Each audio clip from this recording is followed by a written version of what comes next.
When I develop any project, I'm kind of looking towards, what environment it's going to be in, how it's going to interact with that environment, and try to create a dialogue with not only the community, but the physical environment of that piece. And so with those, it's basically part of a series of pieces where I kind of take components that would be in that environment, including light poles, and kind of alter those to tell a different story, right? And kind of create a anchor point where kind of like the entire environment kind of comes together and you're creating a dialogue with that environment.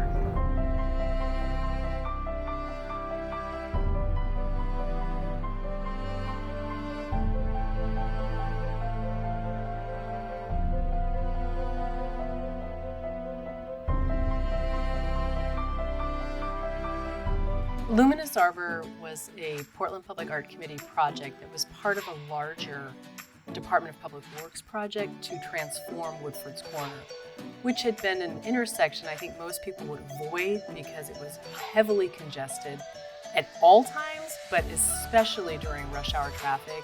You could end up sitting at lights for just several minutes. It was frustrating, and the city wanted to change that. And when the city does a traffic project like that, it's often a wonderful opportunity for public art to be involved. If you're already changing utilities and changing the streets and the curbing, it can open up that door for public art. Aaron was a wonderful choice because he's from Portland and from that particular area. And so he's very familiar with it.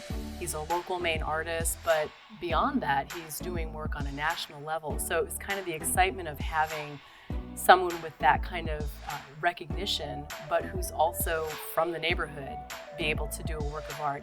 Also, the kind of work that he does was uniquely suited to the Woodfords Corner traffic project overall. Bringing that kind of functional, beautiful sculpture to the area was something that the Portland Public Art Committee was interested in doing. And so Aaron was a logical choice, and we were excited that he was excited as we were about having him install a sculpture at the corner. I had done a few pieces that were fairly similar, one in Farmington, Maine, at a elementary school, and also in Lubbock, Texas. And so the city approached me to create a piece for the site out of the same sort of series, out of light poles. I do a lot of projects that are all over the country, and for me it's always kind of exciting to do something that's local and that's kind of immersed in my own neighborhood community. A lot of the work that I do, I'm trying to create a dialogue. I'm trying to create some sort of conversation with the entire site. With this piece, I did a lot of research into the site for a very long time. Of course, it originally was, just a forest.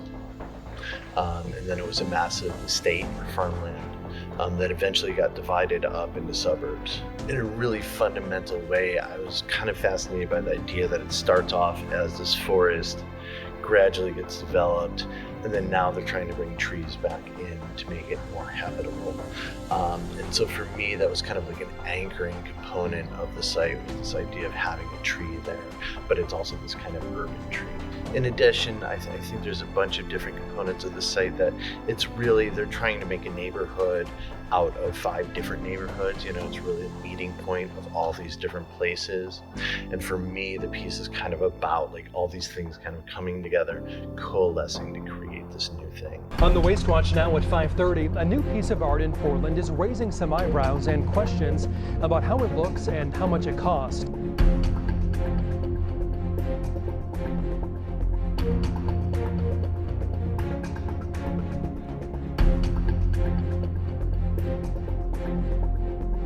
Ridiculous. There's better places they can be spending that money.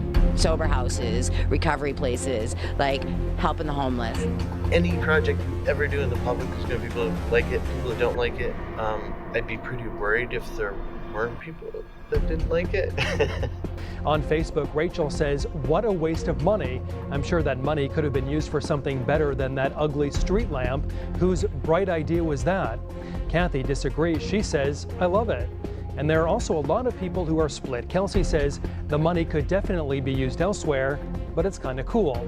For me, the important component is that you're creating something, you're creating dialogue, you're being engaged, you're kind of maybe pulling people in the neighborhood out of their comfort zone, which sometimes gets pushed back and sometimes doesn't.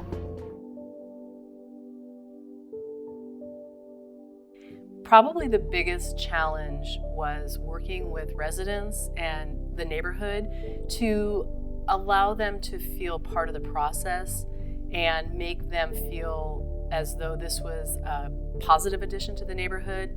Again, when something just kind of appears in your neighborhood, a big sculpture, there's always questions about the cost and the maintenance. And because art is so subjective, it might be at first something you think, I don't like that. So how does the Portland Public Art Committee work with the residents and the neighborhood to bring them along and make them feel that this is a very positive change and addition to the neighborhood?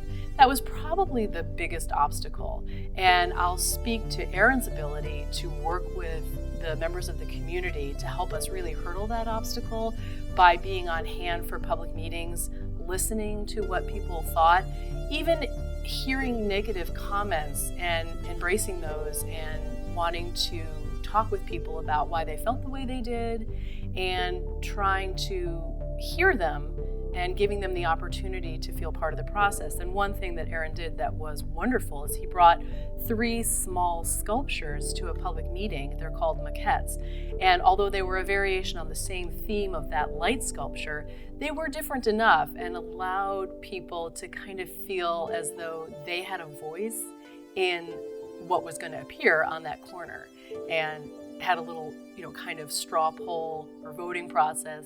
And that really, I think, went a long way to making people feel as though this was a community effort, not just a sculpture put in their neighborhood. So I'd say that, despite probably challenges with utilities and curbs and street patterns and all of those that I can't speak to, just working with the public to overcome any negative thoughts was the biggest challenge. And I think we did a successful job, thanks to Aaron, and just thanks to letting people be part of the process.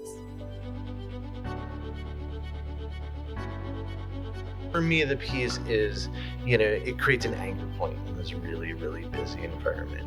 And so if it continues to do that into the future, I'll be super happy, right? But, to kind of go back over the points that I, had kind of talked about, that it creates an anchor point in this really busy environment, creates a dialogue with the community, and you have this really just hectic, manic environment. And for me, especially at night, it creates this anchor point, this kind of intimate anchor point underneath the piece that feels human, right? In an environment that doesn't necessarily always feel human. And hopefully it will kind of continue to be part of a narrative of what this neighborhood will be in 20 years and 50 years.